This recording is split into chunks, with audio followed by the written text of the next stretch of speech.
नमस्कार दोस्तों, घटना चक्र पूर्वालोकन की इस सीरीज में मैं प्रशांत आप सबका स्वागत करता हूं।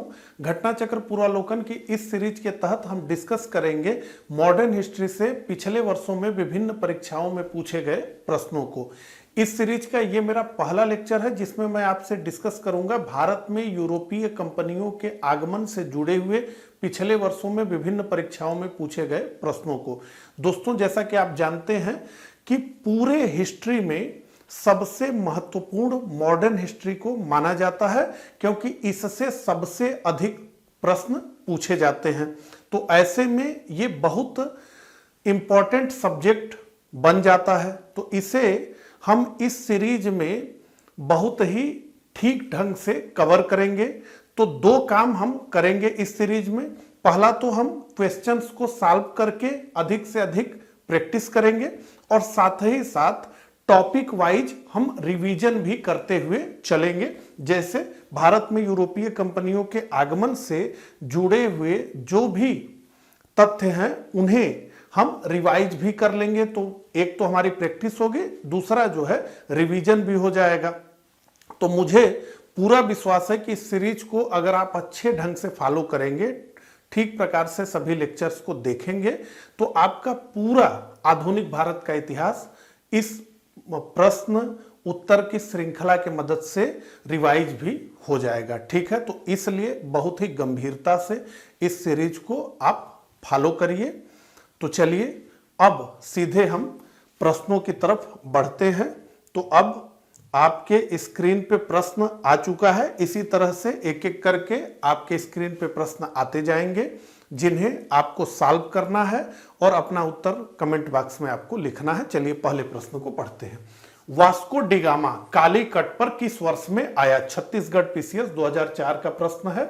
तो वास्को डिगामा कालीकट के तट पर आया 1498 में। तो वास्को डिगामा ने एक चमत्कारिक कार्य किया कि वो पहला यूरोपीय व्यक्ति बना जो कि समुद्र के रास्ते भारत आया। ये पहला व्यक्ति था वास्को डिगामा और इसने एक नए मार्ग की खोज कर दी कि यूरोप से समुद्र के रास्ते ही अफ्रीका में केप ऑफ गुड होप के नीचे से होते हुए सीधे भारत आया जा सकता है। इससे पहले यानी 1498 ईस्वी से पहले दो महत्वपूर्ण मार्ग थे। एक तो फारस की खाड़ी का मार्ग था। तो भारत से कोई माल जाता था तो फारस की खाड़ी तक जाता था। उसके बाद इराक और तुर्की के रास्ते फिर भूमध्य सागर पार करके वो यूरोप में पहुंचता था। एक मार्ग तो ये था, ये सबसे प्रसिद्ध मार्ग था। दूसरा मार्ग था लाल सागर का मार्ग। तो लाल सागर वाले मार्ग में भारत से पहले लाल सागर पहुंचिए, फिर लाल सागर से मिस्र में सिकंदरिया नामक स्थान तक जमीन के रास्ते जाइए, फिर भूमध्य सागर पार करिए, फिर यूरोप जाइए। तो इस तरीके से चल रहा था। लेकिन इसी बीच में क्या हुआ कि 1453 में कुस्तुनतुनिया कॉन्स्टेंटिनोपल पर ऑटोमन साम्राज्य ने अपना अधिकार कर लिया और जो ये पूरा मार्ग था यूरोप और भारत के बीच या यूरोप और एशिया के बीच व्यापार का, उस पर ऑटोमन तुर्क का अधिकार हो गया। इससे पहले क्या था कि एशिया तक के तरफ के व्यापार पर अरबों का अधिकार था और भूमध्य सागरीय पार जो यूरोप का व्यापार था उस पर वेनिस और जेनेवा के निवासियों की अधिकारिता थी। तो अब जैसे ही 1453 में कुस्तुनतुनिया जो सेंटर था वो तुर्कों के हाथ में आ गया, तो ये खोजा जाने लगा कि किस प्रकार से हमें जो है एक समुद्र का मार्ग मिल जाए जिससे कि हम बाईपास कर सकें किसको, तो ऑटोमन्स को बाईपास कर सकें और एक नया मार्ग मिल जाए। तो वही खोज प्रारंभ हुई। उसी खोज का परिणाम था वास्को डिगामा का 1498 में भारत पहुंचना। कालीकट के तट पर यह पहुंचा। कहते हैं कि अब्दुल मनीद नाम का एक नाविक था, उसने इसकी मदद की और इसे कालीकट तक लेकर के आया। तो यह पहला यूरोपीय बना जो केवल यूरोप से समुद्र के मार्ग से भारत आ गया। अब देखिए हमने एक जो है बड़ा डिटेल चार्ट बनाया है। पहले तो इसका स्क्रीनशॉट आप अभी ले लीजिए क्योंकि इसमें सारी कहानी आपको जो है मिल जाएगी। देखिए यहां हमने क्या लिखा है कि कुस्तुनतुनिया पर ऑटोमन तुर्क साम्राज्य का अधिकार हो गया। पूर्वी और पश्चिमी देशों के बीच संपर्क मार्ग तुर्कों के नियंत्रण में हो गया। अब यूरोप में यह होने लगा कि कोई नया मार्ग खोजा जाए, तो यूरोपीय देशों द्वारा भारत तथा दक्षिण पूर्व एशिया के देशों से सीधा व्यापारिक संबंध स्थापित करने का प्रयास प्रारंभ हो गया। अब इस प्रयास को बल कैसे मिला? तो इस प्रयास को बल मिला कि 15वीं सदी में यूरोप में जहाजरानी निर्माण, नौ परिवहन में महान क्रांति, कंपास का आविष्कार और यूरोप के पुनर्जागरण आदि ने इसे समर्थन प्रदान किया। शासक भी जो है आए, पुर्तगाल के शासक, स्पेन के शासक जो है हेनरी द नेविगेटर, एक शासक की तो उपाधि ही थी, ठीक है। तो पुर्तगाल तथा स्पेन द्वारा भौगोलिक खोजों को बढ़ावा दिया गया। पुर्तगाल के राजकुमार हेनरी द नेविगेटर ने महत्वपूर्ण भूमिका निभाई। तो इसमें अब सीधे सीधे ये सारे तथ्य ही हैं। अब सीधे आइए जो है ये पूरी कहानी थी, ठीक है। तो 1487 में पुर्तगाली नाविक बार्थोलो डोमियाज जो है उत्तमाशांतरी, जिसे केप ऑफ गुड होप कहा जाता है, वहां पर पहुंच गया। यह पहला व्यक्ति था जो केप ऑफ गुड होप तक पहुंचा, लेकिन वहां ऊंची ऊंची लहरें उठ रही थी, ठीक है। पहले इसे केप ऑफ स्ट्रोम इसने कहा, लेकिन बाद में कहा गया कि अरे बेवकूफ मत बनो, ये तो केप ऑफ गुड होप है, ठीक है। तो 1487 में यह पहुंचा। इटली का नागरिक स्पेन द्वारा समर्थित क्रिस्टोफर कोलंबस भारत की खोज पर निकला और अमेरिका पहुंच गया, तो इसने अमेरिका की खोज कर दी। फाइनली 1498 में पुर्तगाली नाविक वास्को डिगामा अब्दुल मनीत की सहायता से भारत कालीकट पर पहुंचा और 1500 में पेट्रो अल्ब्रेज क्रेबल के नेतृत्व में दूसरा पुर्तगाली अभियान भारत में आया और फाइनली 1503 में पुर्तगालियों द्वारा पहला दुर्ग फैक्ट्री कोचीन के केरल में स्थापित की गई, ठीक है। ये फैक्ट है। अब ये आप देख सकते हैं कि ये इस चार्ट की मदद से आप 5 मिनट में सारे तथ्य को रिवाइज कर सकते हैं। चलिए अब हम दूसरे प्रश्न पे आते हैं। निम्न में से कौन नीला जल योजना, ब्लू वाटर पॉलिसी, बहुत ज्यादा प्रश्न पूछा गया है, तो ब्लू वाटर पॉलिसी से कौन जुड़ा है? The Almeida, Albuquerque, Dupleix, Robert Clive. तो नीला जल योजना ब्लू वाटर पॉलिसी से जुड़ा फ्रांसिस्को अल्मीडा, ठीक है। फ्रांसिस्को अल्मीडा कौन था? तो फ्रांसिस्को अल्मीडा भारत में पुर्तगाली क्षेत्र का प्रथम गवर्नर जनरल था और इसका जो कार्यकाल था वो 1505 से लेके 1509 के बीच में था, ठीक है। तो ये पुर्तगाली भारतीय क्षेत्र का प्रथम गवर्नर था, ठीक है। The Almeida, Francisco Almeida. दूसरे प्रश्न पे बढ़ते हैं। मध्यकाल में सर्वप्रथम भारत से व्यापार संबंध स्थापित करने वाले थे, कौन थे? देखिए एक लाइन से पूछा गया है, डच, अंग्रेज, फ्रांसीसी, पुर्तगाली। तो निश्चित रूप से मध्यकाल में सर्वप्रथम भारत से व्यापार संबंध स्थापित करने वाले थे पुर्तगाली। डी हमारा उत्तर है, ठीक है। इसके बाद तो फिर डच, फिर अंग्रेज, फिर फ्रांसीसी। वास्को डिगामा भारत कब आया था? तो वही प्रश्न है, वास्को डिगामा भारत आया था 1498 ईस्वी में, ठीक है। चलिए सी उत्तर है हमारा। अगला, पुर्तगाली उपनिवेश का प्रथम वायसराय भारत में कौन हुआ? वायसराय या गवर्नर जनरल? तो निश्चित रूप से अल्मीडा, फ्रांसिस्को अल्मीडा, 1505 से लेके 1509 के बीच। अगला, निम्नलिखित में से किसने वास्को डिगामा का कालीकट में स्वागत किया? तो किसने स्वागत किया, यानी किस राज्य में यह पहुंचा? तो गैस्पर कोरिया, अल्बुकर्क, जमोरिन। तो जमोरिन इनकी उपाधि थी और इनका नाम था मनना विक्रमा। ये जमोरिन उपाधि थी। तो जमोरिन डायनेस्टी के मनना विक्रमा ने इनका स्वागत किया, ठीक है। तो 6 का हमारा उत्तर है सी। चलिए अगले प्रश्न पे बढ़ते हैं। तो सूची का प्रश्न आ गया है, आईएएस प्री 2000 का प्रश्न है। तो एक तरफ समुद्र यात्री है, दूसरे तरफ सूची है, दूसरे तरफ देश है, ठीक है। सूची नहीं है, तो चलिए सूची 2 है। वास्को डिगामा कहां का था? तो वास्को डिगामा पुर्तगाल का था। ये तो आसान फैक्ट है, सबको पता है। तो ए का 2। देखिए उत्तर हमें मिल गया है कि बी उत्तर है। क्रिस्टोफर कोलंबस इटली का निवासी, स्पेन द्वारा समर्थित, ठीक है। ये स्पेन का है। कैप्टन कुक समर्थित मतलब स्पेन द्वारा वित्त पोषित, स्पेन के राजा ने इसको स्पॉन्सर किया। कैप्टन कुक था ग्रेट ब्रिटेन का जिसने ऑस्ट्रेलिया की खोज की, ठीक है। तस्मान था हॉलैंड का जिसने न्यूजीलैंड की खोज की, ठीक है। तो बी का 1 Christopher Columbus Spain, captain cook great Britain, और डी का 3 तस्मान हॉलैंड। तो 7 का जो हमारा उत्तर है वो है बी। चलिए अगले प्रश्न पे बढ़ते हैं। निम्नलिखित में से कौन भारत आने वाला यात्री पुर्तगाल देश का नहीं था? दुआर्ट बारबोसा, डोमिंगो पायस, पीटर मुंडी, फर्नांडो नूनिज। तो ये तीनों के तीनों, ये पीटर मुंडी 17वीं शताब्दी में भारत आने वाला एक यात्री, एक लेखक, एक इतिहासकार था। तो ये ब्रिटिश नागरिक था, बाकी जो है सब पुर्तगाली हैं। तो सी हमारा उत्तर है। अगले प्रश्न पे बढ़ते हैं। अगला प्रश्न आने में समय लग रहा है, आ गया। भारत में पुर्तगाली शक्ति का वास्तविक संस्थापक कौन था? Vasco da Gama, Albuquerque, Bartolomeu Dias, George Oxenden, ठीक है।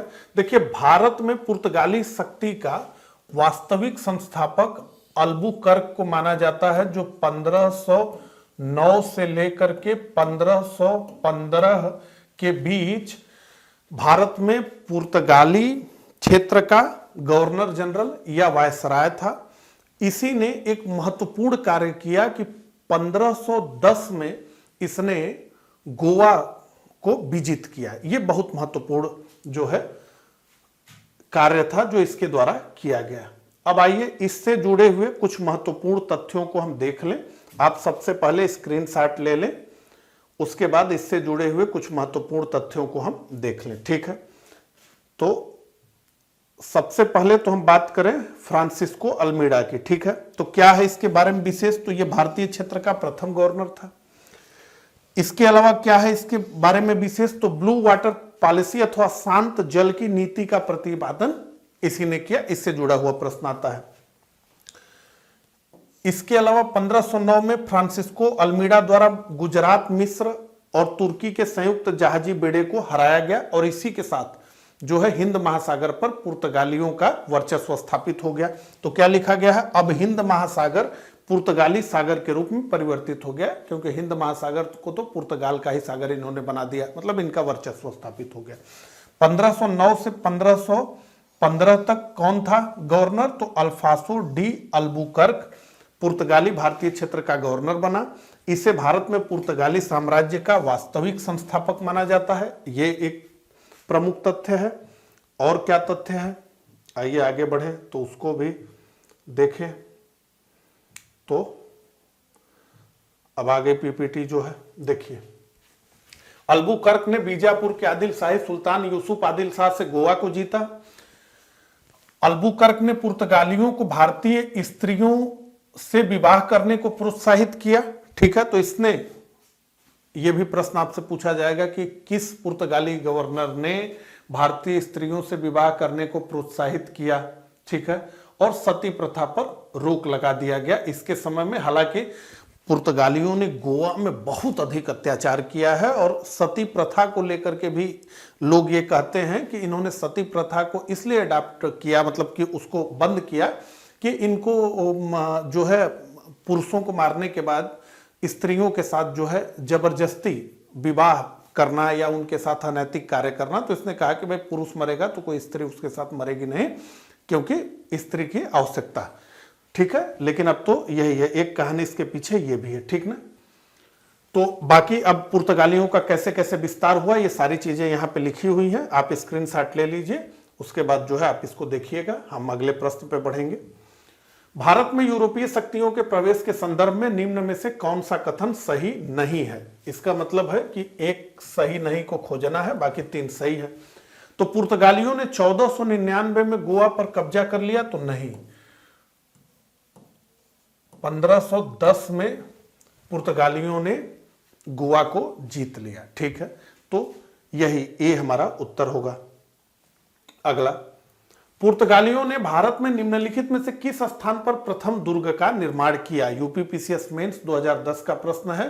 तो पुर्तगालियों ने प्रथम अपनी कोठी या दुर्ग कोचीन में 1503 में स्थापित की। ठीक है, 1498 में वास्को डिगामा आया और उसके केवल 5 साल के पश्चात ही पुर्तगालियों ने यहाँ पे कोठी अपनी स्थापित कर ली, क्योंकि कहा जाता है कि वास्को डिगामा जब लौटा तो जो भी व्यापार उसने किया था उसमें उसे 60 गुना मुनाफा मिला।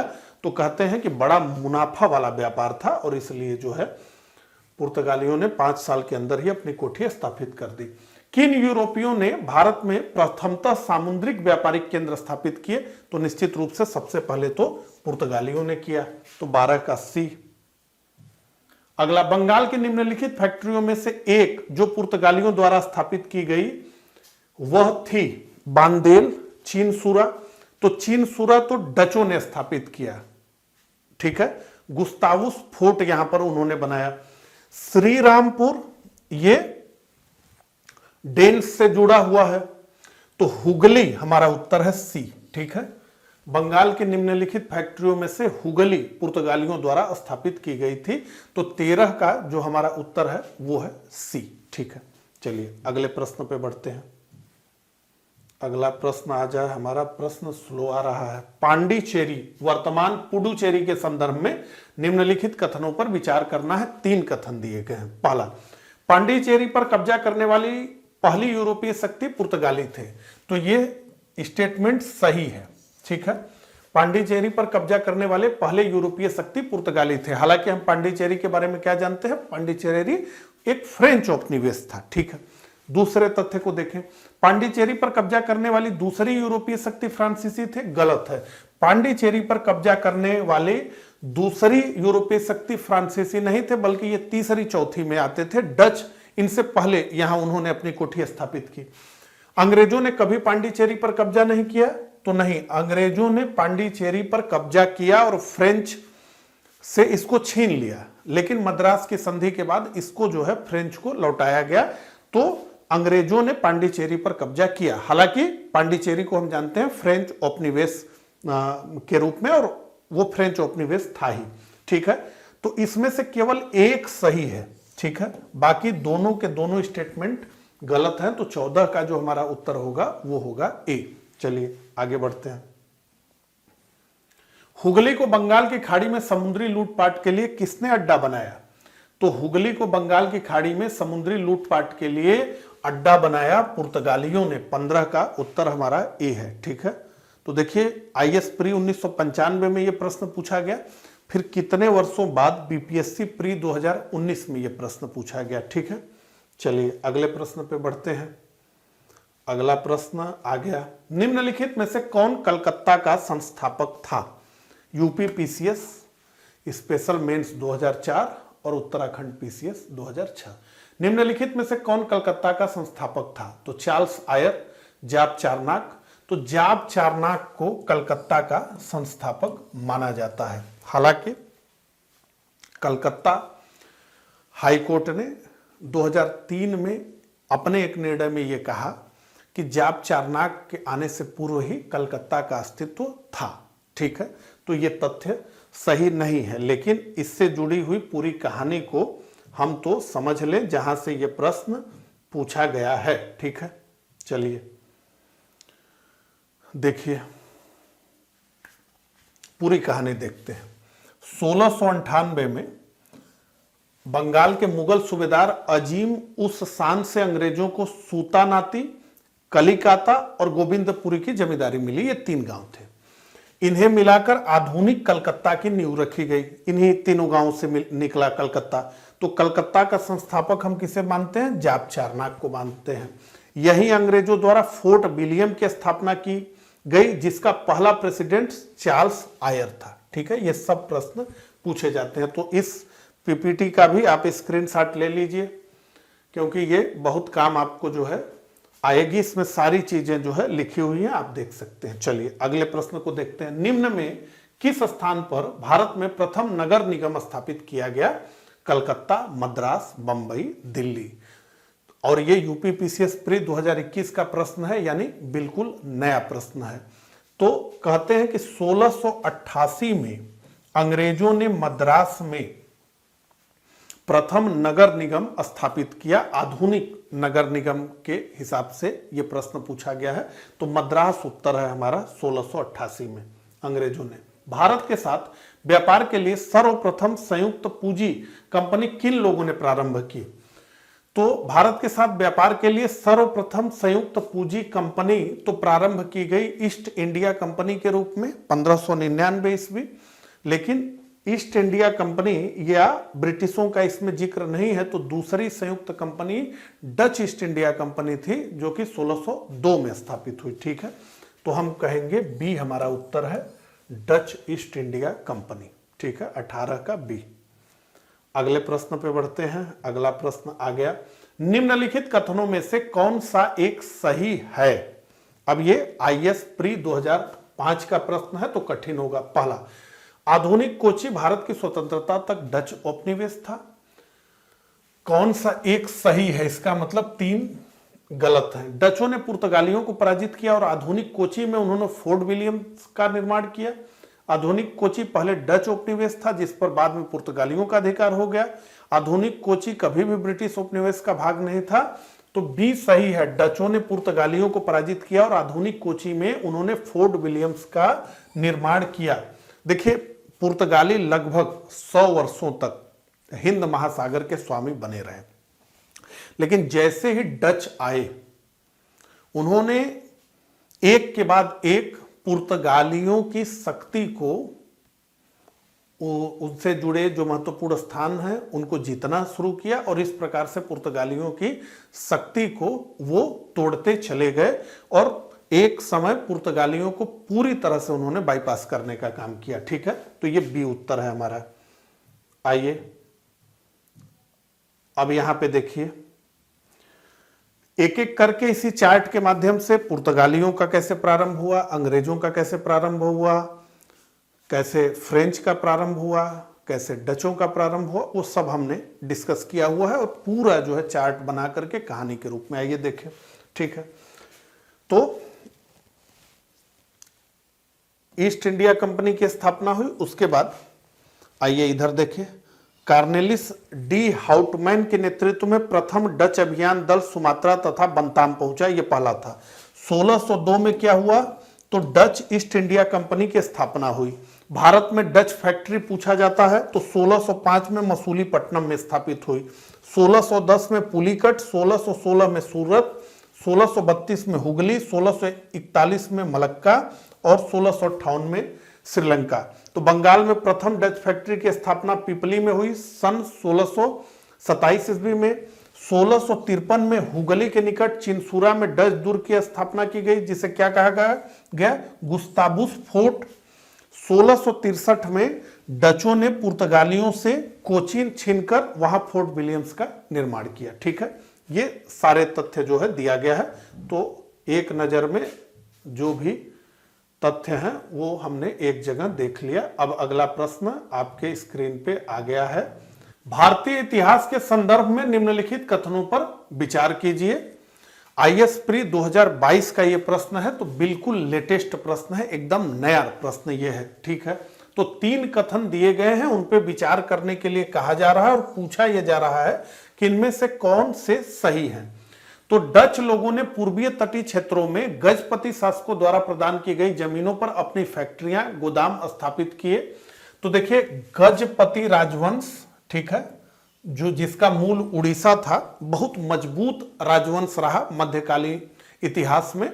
और इस राजवंश का बंगाल के शासकों के साथ, विजयनगर के शासकों के साथ और जो दक्कनी सल्तनतें थी 5, उनके साथ संघर्ष चलता रहा। तो ये बहुत मजबूत राजवंश था, गजपति राजवंश। ठीक है, तो ये कहा जा रहा है कि डच लोगों ने पूर्वीय तटीय क्षेत्रों यानी आंध्र और उड़ीसा में अपनी फैक्ट्रियां गजपति शासकों द्वारा प्रदान की गई जमीनों पर स्थापित किया, जबकि गजपति शासकों का कार्यकाल यानी उनका अंत 16वीं शताब्दी में ही हो गया था, जबकि डचों ने 17वीं शताब्दी से प्रारंभ किया अपने कार्य को। ठीक है, तो ऐसे में ये गलत है।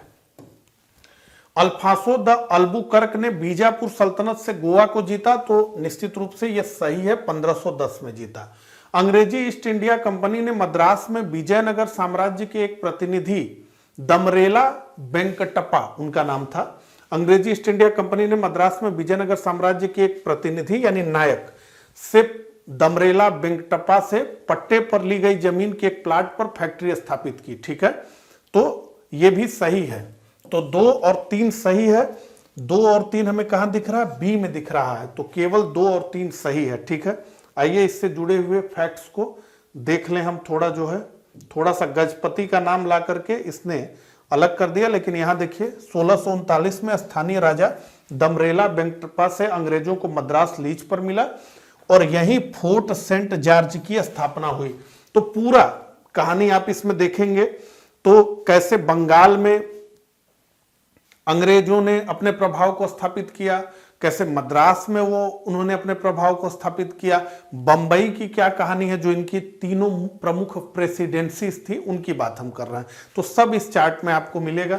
चलिए एक बार हम रिवीजन भी करते हैं। ठीक है, तो 1599 में ब्रिटिश ईस्ट इंडिया कंपनी, या जिसे कहा गया the governor and company of merchants of London trading into the East रखा गया, इतना बड़ा नाम। ठीक है, ब्रिटेन की महारानी एलिजाबेथ से इसे जो है चार्टर्ड मिल गया।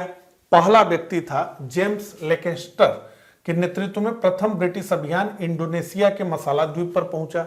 1608 में कैप्टन हाकिंस हेक्टर नामक जहाज से सूरत पहुंचा। कैप्टन हाकिंस किस जहाज से सूरत पहुंचा, ये मेरे समझ से 1 करोड़ या 5 करोड़ का प्रश्न था केबीसी में। ठीक है, तो कैप्टन हाकिंस हेक्टर नामक जहाज से सूरत पहुंचा। पहला अंग्रेज जो समुद्री मार्ग से भारत पहुंचा। ठीक है, यह तथ्य है। कैप्टन हाकिंस अकबर के नाम जेम्स प्रथम का पत्र लेकर जहांगीर के दरबार में पहुंचा था, लेकिन इसको पता नहीं था कि अकबर की मृत्यु हो चुकी है, अब जहांगीर शासक है। जहांगीर ने इसे 400 का मनसब दिया और इंग्लिश खां की उपाधि प्रदान की, लेकिन फैक्ट्री खोलने की अनुमति जहांगीर ने इसे नहीं दी। ठीक है, 1611 में मसूलीपट्टनम में पहली अंग्रेजी अस्थायी फैक्ट्री स्थापित हुई, अस्थायी फैक्ट्री।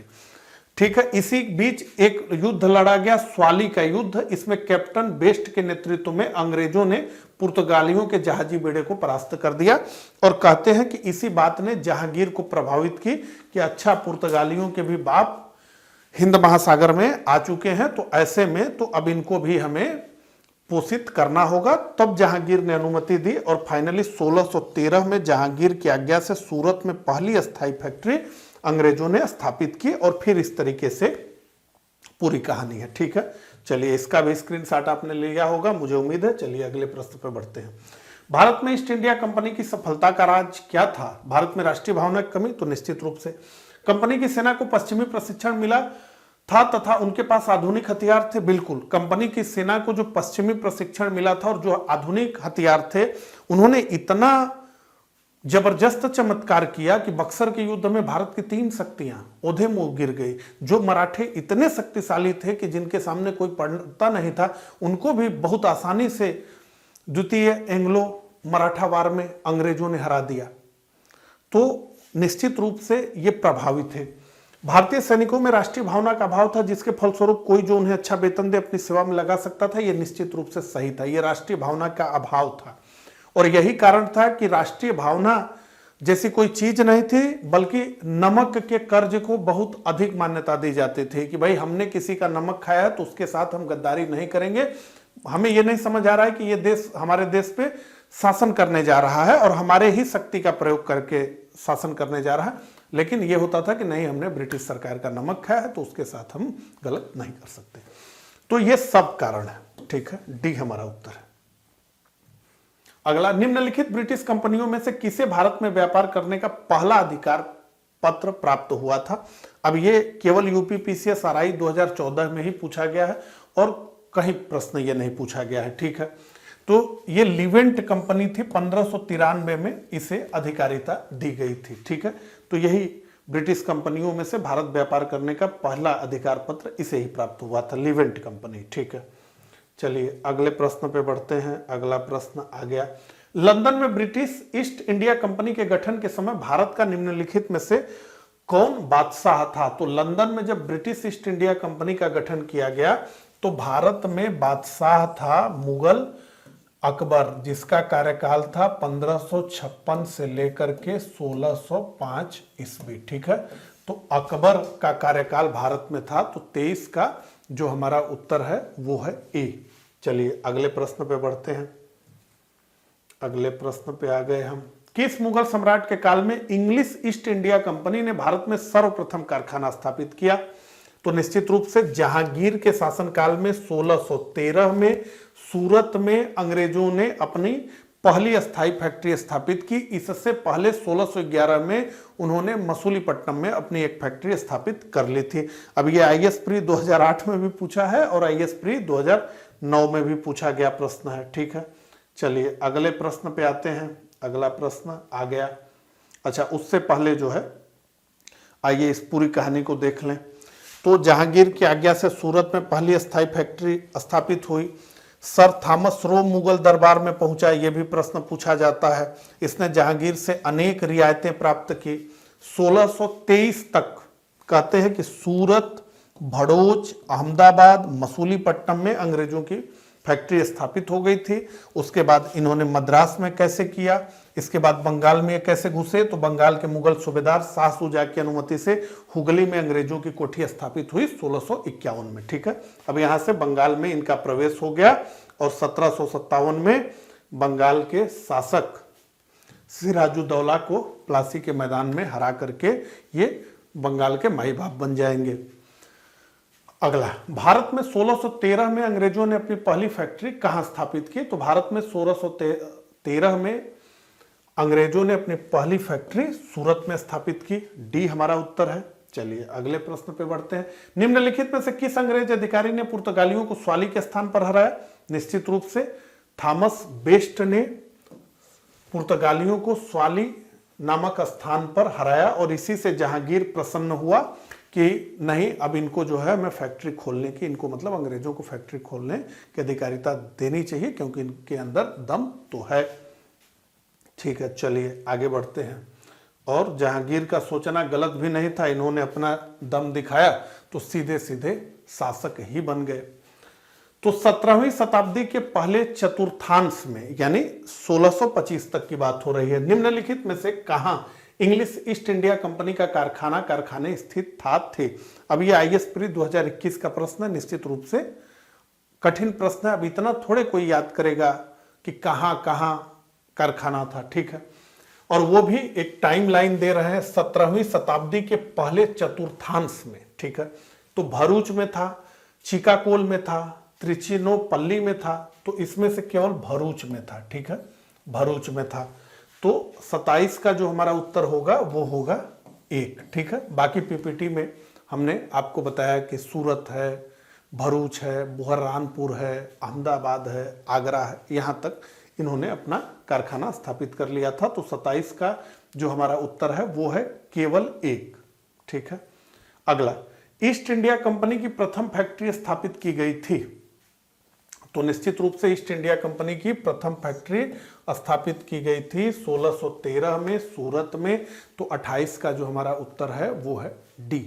चलिए अगले प्रश्न पे बढ़ते हैं।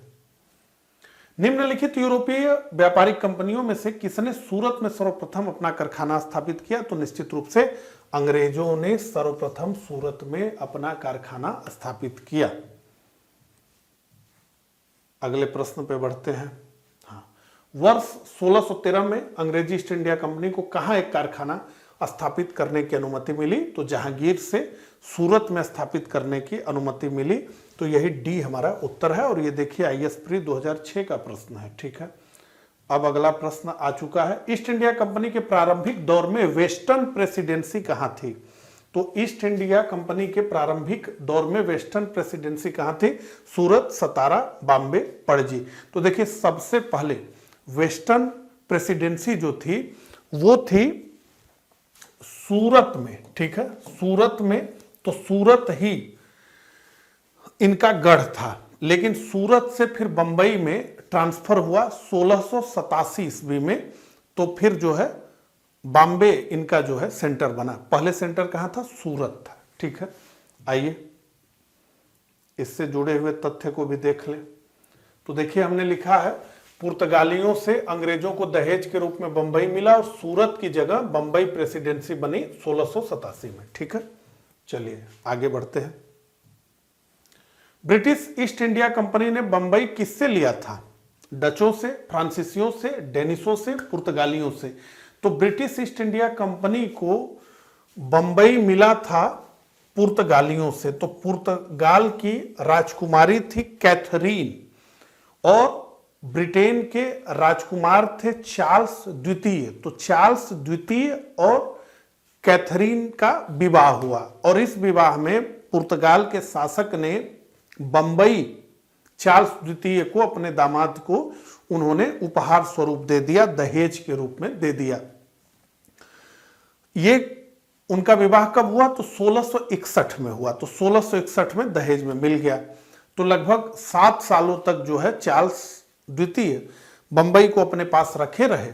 उसके बाद 1668 में उन्होंने बंबई को ब्रिटिश ईस्ट इंडिया कंपनी को किराए पर दे दिया। तो आप समझ लीजिए कि भारत की क्या स्थिति इन लोगों ने बना दी थी कि भारत के शहर ये लोग अपने बेटे और बेटियों के विवाह में दहेज के लेन देन के रूप में प्रयोग कर रहे थे और फिर किराए पर इसको चढ़ा रहे थे। ठीक है, जैसे कि शहर न हुआ किसी का मकान हो गया। ठीक है, तो डी हमारा उत्तर है। अगले प्रश्न पे, निम्नलिखित में से किस वर्ष प्रयागराज उत्तर प्रदेश के किले पर अंग्रेजों का अधिकार स्थापित हुआ? यूपी आरओ प्री 2021 का प्रश्न है और मैं कहूंगा कि बिल्कुल कठिन प्रश्न है ये,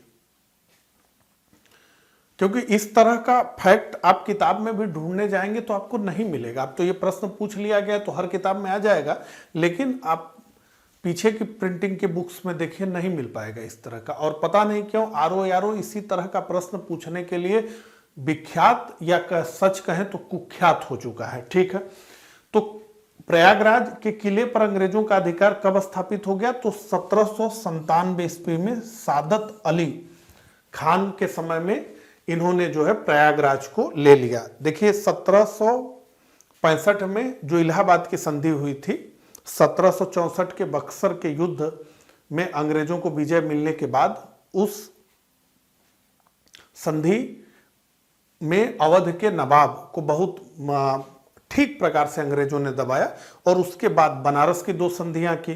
तो धीरे धीरे करके अवध के नवाब से उनके क्षेत्र को ये लोग छीनते रहे, धीरे धीरे करते हुए, और अंततः जो है पूरा का पूरा अवध का ही कुशासन का आरोप लगाकर इन्होंने विलय कर लिया। ठीक है, तो डी हमारा उत्तर है। अगले प्रश्न पे बढ़ते हैं। अगला प्रश्न आ गया, ईस्ट इंडिया कंपनी के किस अंग्रेज गवर्नर को औरंगजेब द्वारा भारत से निष्कासित किया गया? Angier, sir John Child, sir John Gayer, sir Nicholas Waite. तो ईस्ट इंडिया कंपनी के जो गवर्नर था सर जॉन चाइल्ड, बंबई का गवर्नर सर जॉन चाइल्ड इस विचारधारा का था कि अब समय आ गया है कि तलवारों से जो है हम सामना करें और भारत पर जो है ब्रिटिश राज स्थापित करें, अपना राज स्थापित करें। तो इसी जोश में इसने बंबई के समुद्र तट पे और पश्चिमी जो समुद्र तट था उस पर लूटपाट भी मचाने का काम किया। और कहते हैं कि कुछ हज यात्री जा रहे थे मक्का, उनके जहाज के यात्रियों को भी इसने बंधक बना लिया, जिससे कि औरंगजेब बहुत क्रोधित हो गया। और अंततः उस समय तक औरंगजेब के पास तो बहुत अधिक शक्ति थी, तो ये पूरा जो है इनकी हालत खराब हो गई। तो अंततः इन्होंने माफी मांगा, तो मामला जो है फाइनल हुआ। सर जॉन चाइल्ड इनका नाम था। ठीक है, चलिए अब अगले प्रश्न पे बढ़ते हैं। निम्नलिखित में से प्रथम कर्नाटक युद्ध का कौन सा तात्कालिक कारण था? अंग्रेज और फ्रांसीसियों के बीच प्रतिद्वंदिता, ऑस्ट्रिया की राजगद्दी की जंग, कर्नाटक की राजगद्दी का मसला, अंग्रेजों द्वारा फ्रांसीसी जहाजों का अधिग्रहण। तो देखिए कुल 3 कर्नाटक युद्ध अंग्रेज और फ्रांसीसियों के बीच लड़े गए। कर्नाटक युद्ध केवल कर्नाटक में नहीं लड़े जा रहे थे, इसे एक संदर्भ के रूप में हम प्रयोग करते हैं, जबकि कर्नाटक के युद्ध वैश्विक युद्ध थे। ये भारत में भी लड़ा जा रहा था, ये यूरोप में भी लड़ा जा रहा था, ये अमेरिका में भी लड़ा जा रहा था, अंग्रेज और फ्रेंच के बीच। तो इसमें प्रश्न ये पूछा जा रहा है कि प्रथम कर्नाटक युद्ध का तात्कालिक कारण क्या था, ठीक है, तात्कालिक कारण और भारत के संदर्भ में पूछा जा रहा है। तो प्रथम कर्नाटक युद्ध 1740 में प्रारंभ हुआ ऑस्ट्रिया के उत्तराधिकार के विषय को लेकर के। तो ऑस्ट्रिया के उत्तराधिकार का मामला था जिसने अंग्रेजों और फ्रांसीसियों को एक दूसरे के आमने सामने कर दिया 1740 में। लेकिन यूरोप में लड़े जा रहे इस युद्ध का भारत पर कोई प्रभाव नहीं पड़ रहा था और 1746 तक स्थिति बिल्कुल जो है सामान्य बनी रही। लेकिन इसी बीच में अंग्रेजों द्वारा फ्रांसीसी जहाजों का अधिग्रहण कर लिया गया और जिसने कि भारत में भी प्रथम कर्नाटक युद्ध को प्रारंभ कर दिया, ठीक है। तो आइए देख लें प्रथम कर्नाटक युद्ध को, ठीक है। तो देखिए भारत में इसकी टाइमलाइन क्या है, 1746 से 48 और वैश्विक टाइमलाइन इसकी क्या है, तो 1740 से 48, ठीक है। चलिए, तो मैंने यहां लिखा है पहले ही लाइन में, ये वैश्विक युद्ध था जो ऑस्ट्रिया के उत्तराधिकार युद्ध का विस्तार था। इस समय पांडिचेरी का फ्रांसीसी गवर्नर डुप्ले और मद्रास का अंग्रेज गवर्नर मोर्स था। 1746 में बार्नेट के नेतृत्व में अंग्रेजी सेना द्वारा कुछ फ्रांसीसी जलपोत पकड़े गए। डुप्ले ने मॉरिशस के फ्रेंच गवर्नर ला बुर्दने के सहयोग से मद्रास को जीत लिया। इसमें जो है एक बहुत प्रसिद्ध युद्ध हुआ जिसने कि फ्रांसीसियों को यह समझाया कि बहुत भारी भारी सेना लेकर के जो स्थानीय नवाब हैं, शासक हैं, राजा हैं, बैठे हुए हैं, असल में इनकी सेना केवल हाथी के दांत की तरह है, जो दिखाने के काम आती है, वो और कोई काम नहीं होता है। क्या हुआ, तो कर्नाटक के नवाब थे अनवरुद्दीन, इन्होंने हस्तक्षेप किया और कहा कि डुप्ले को युद्ध बंद करिए। यह आदेश जारी किया कि हमारे राज्य में क्यों आप लोग लड़ रहे हैं, भाई व्यापार करने आए व्यापार करिए, ये सब क्या तमाशा किया है। तो जब इनका आदेश नहीं माना गया तो इन्होंने जो है सेना भेज दी। तो अब फ्रेंच और कर्नाटक के नवाब अनवरुद्दीन, अब ये जितने बड़े एरिया के नवाब थे, ठीक है, वो बहुत बड़ा क्षेत्र था, कोई 2-4 जिले के बराबर के नवाब नहीं थे, ठीक है, बहुत बड़े क्षेत्र के ये नवाब थे। अब ये सेना भेज रहे हैं 1748 में। तो ये युद्ध हुआ सेंट थोमे का युद्ध, किसके बीच हुआ, तो फ्रेंच और नवाब अनवरुद्दीन के बीच हुआ। किसका हिस्सा है, तो प्रथम कर्नाटक युद्ध का हिस्सा है। क्या हुआ इसमें, तो कैप्टन पैराडाइज के नेतृत्व में 230 फ्रेंच, केवल 700 भारतीय, ठीक है, सैनिकों वाली फ्रेंच सेना ने महफूज खां के नेतृत्व वाली नवाब की 10,000 भारतीय सेना को हरा दिया। और इसी युद्ध ने यह बता दिया कि एक छोटी सेना किंतु आधुनिक पद्धति पे तैयार की गई, प्रशिक्षित की गई, अनुशासित सेना अच्छे अस्त्र और शस्त्र की मदद से बड़ी सेना को भी हरा सकती है। और इसी सेंट थोमे के युद्ध ने यह साहस दिया कि आगे चल करके डुप्ले ने हस्तक्षेप करना शुरू किया हैदराबाद में और कर्नाटक में, ठीक है। चलिए आगे बढ़ते हैं। तो इस युद्ध की समाप्ति हुई ए ला सापेल की संधि से, बहुत प्रश्न पूछा जाता है। तो ऑस्ट्रिया के युद्ध की समाप्ति हुई, तो भारत में भी प्रथम कर्नाटक युद्ध की समाप्ति हो गई। इस संधि के तहत अमेरिका में लुई वर्ग फ्रांसीसियों को और भारत में मद्रास अंग्रेजों को मिला। तो मद्रास पर अधिकार कर लिया था फ्रेंच ने, ठीक है। देख रहे हैं अमेरिका की भी बात हो रही है। तो ये वैश्विक युद्ध था, ठीक है। चलिए, कर्नाटक युद्ध किन किन के मध्य लड़ा गया, तो निश्चित रूप से कर्नाटक का युद्ध अंग्रेज और फ्रांसीसियों के बीच लड़ा गया। 36 का हमारा उत्तर है ए। सूची 1 को सूची 2 से सुमेलित कीजिए। यूपी पीसीएस प्री 2016 का प्रश्न है। तो प्रथम कर्नाटक युद्ध की समाप्ति हुई एक्स ला चेपल की संधि से। तृतीय कर्नाटक युद्ध की समाप्ति हुई पेरिस की संधि से। द्वितीय कर्नाटक युद्ध अनिर्णायक रहा और प्रथम मैसूर युद्ध में ब्रिटिशों की हार हुई। हैदर अली ने अंग्रेजों को उनके घुटनों पर बैठा दिया। प्रथम एंग्लो मैसूर वार जो 1767 से 1769 के बीच लड़ा गया। कहते हैं कि हैदर अली मद्रास के पास पहुंच गया था। तो दक्षिण भारत में जो आधार स्थल था अंग्रेजों का, वहां तक हैदर अली पहुंच गया था। तो बहुत चुने हुए शासक हैं जिन्होंने अंग्रेजों को हराया, उसमें से हैदर अली का नाम सबसे ऊपर है। हैदर अली ने इन्हें हरा दिया। ठीक है, तो ए का 4 हमें कहां दिख रहा है? देखिए एक ऑप्शन से हमने उत्तर खोज लिया, बी का 1, सी का 3 और डी का 2। ठीक है, तो यही हमारा सी उत्तर है। चलिए अगले प्रश्न पे बढ़ते हैं। निम्नलिखित में से कौन सा एक सही सुमेलित नहीं है? यूपी जीआईसी 2017 का प्रश्न है। तो कर्नाटक का प्रथम युद्ध 1746-48 सही सुमेलित है। कर्नाटक का द्वितीय युद्ध असल में यही सही सुमेलित नहीं है। ठीक है, कर्नाटक का द्वितीय युद्ध लड़ा गया 1749 से लेकर 1754 के बीच। तो 1749 से लेकर 1754। कर्नाटक का तृतीय युद्ध 1758 से 63 और पानीपत का तृतीय युद्ध 1761, जिसमें मराठों की हार हुई। भारतीय इतिहास के सर्वाधिक बड़े युद्धों में से यह सबसे बड़ा था, पानीपत का तीसरा युद्ध। ठीक है, चलिए निम्नलिखित में से कौन सा प्रथम यूरोपियन व्यक्ति था जिसने भू क्षेत्र अर्जित करने के उद्देश्य से भारतीय राजाओं के झगड़ों में भाग लेने की नीति आरंभ की? आईएसपी 1996 का प्रश्न है। Clive, Dupleix, Albuquerque, Warren Hastings. तो हमारा उत्तर है डुप्ले। फ्रेंच गवर्नर डुप्ले ही वो प्रथम व्यक्ति था जिसने कि भारतीय रियासतों के मामले में हस्तक्षेप करना शुरू किया। किराए पर सेना भी देना इसने प्रारंभ कर दिया। हैदराबाद के उत्तराधिकार के युद्ध में, कर्नाटक के युद्ध उत्तराधिकार युद्ध में इसने सक्रिय रूप से भाग लिया। हैदराबाद के नवाब को इसने गद्दी पर बिठाने का काम किया और बहुत सारा जो है धन और क्षेत्र इसने प्राप्त किया।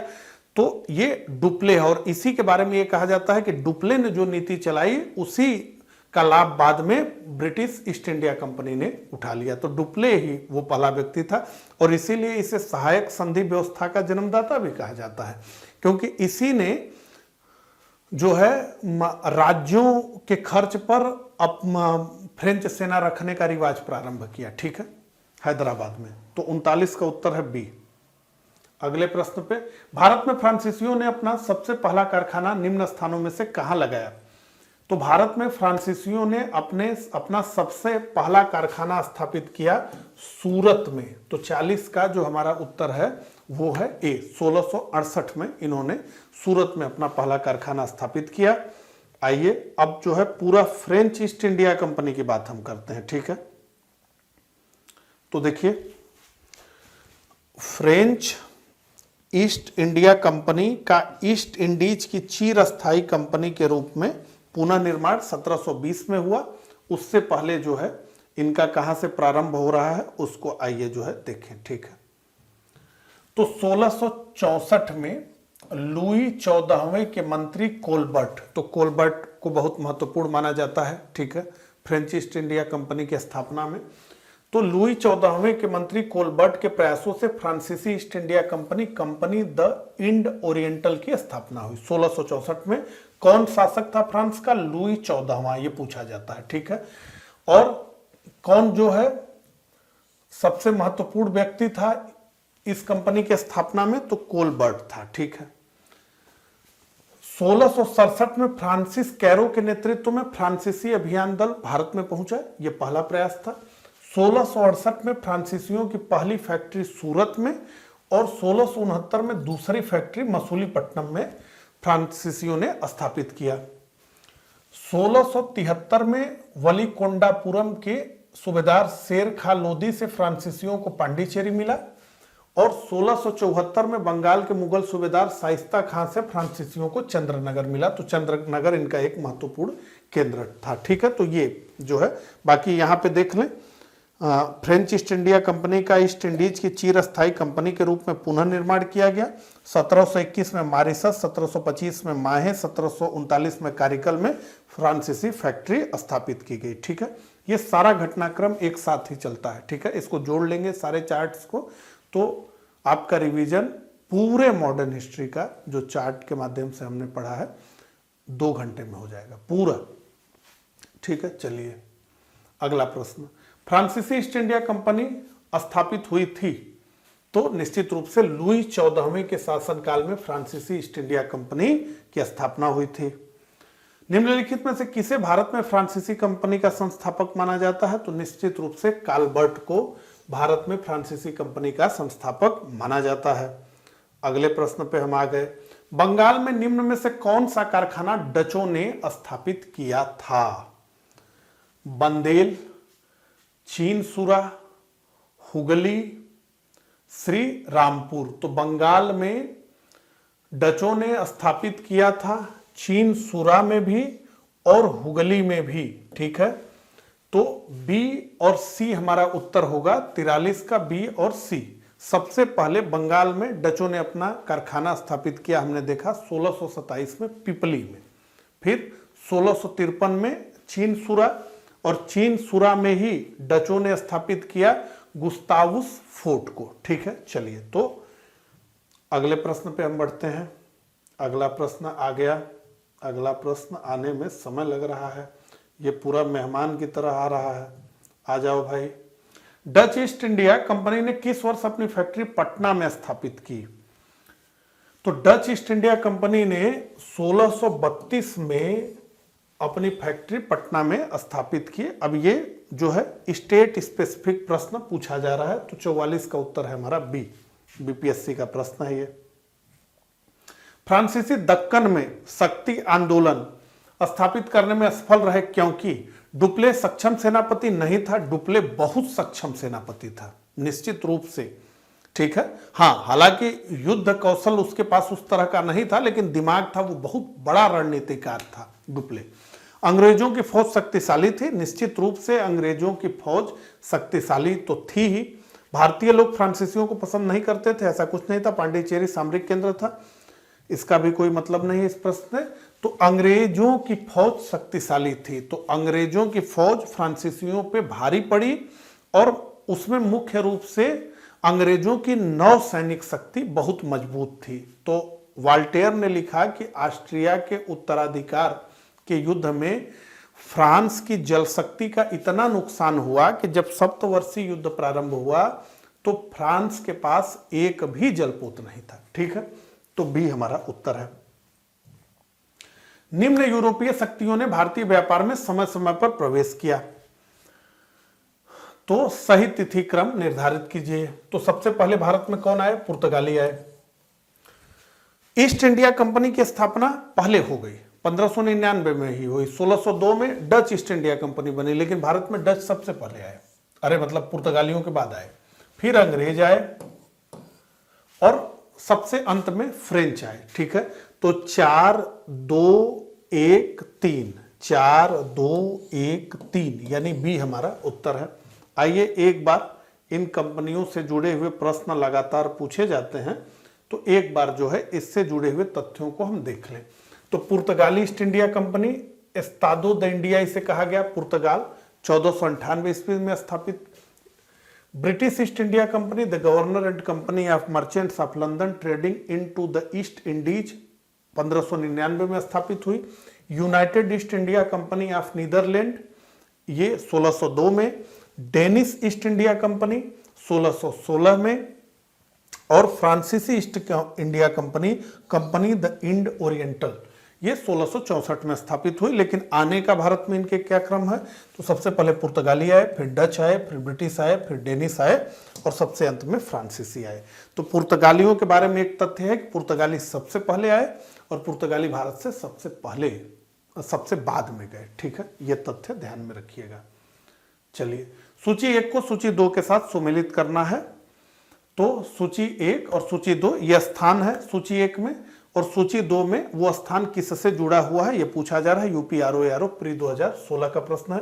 तो पांडिचेरी हम जानते हैं ये फ्रेंच से जुड़ा हुआ था, तो ए का 2 केवल ए में दिख रहा है, तो उत्तर हमको मिल चुका है। गोवा निश्चित रूप से ये पुर्तगीज, बी का 3। ट्रांकेबार ये था डेनिश से जुड़ा हुआ, सी का 4। और सद्रास, ठीक है, सद्रास ये डचों से जुड़ा हुआ स्थान था, तो ए हमारा उत्तर है 47 का। चलिए अगले प्रश्न पे बढ़ते हैं। उस क्षेत्र की पहचान करें जहां से यूरोपवासियों को सर्वोत्तम सोरा और अफीम प्राप्त होता था। तो सर्वोत्तम सोरा और अफीम प्राप्त होता था यूरोपवासियों को बिहार से, ठीक है। तो बिहार में सर्वोत्तम अफीम मिलती थी, ठीक है। चलिए, निम्नलिखित यूरोपियों में से कौन सा एक स्वतंत्रता पूर्व भारत में व्यापारी के रूप में सबसे अंत में आए? डच, इंग्लिश, फ्रांसीसी, पुर्तगाली। तो निश्चित रूप से फ्रांसीसी सबसे अंत में आए। 49 का हमारा उत्तर है वो है सी। अब चलिए अगले प्रश्न पे आए। निम्नलिखित में से किन स्थानों पर डचों ने अपने व्यापारिक अड्डे स्थापित किए? यूपीपीसीएस प्री 2017 का प्रश्न है। अब बताइए, इस तरह के प्रश्न पूछने का कोई मतलब नहीं है। अब ये कितना टफ हो गया, कितना याद करे आदमी। नागपट्टनम, चिनसुरा, मछलीपट्टनम, सूरत, भरूच, आगरा, कोचीन, अहमदाबाद, पटना। उत्तर क्या है? उपरोक्त सभी। तो सभी जगहों पर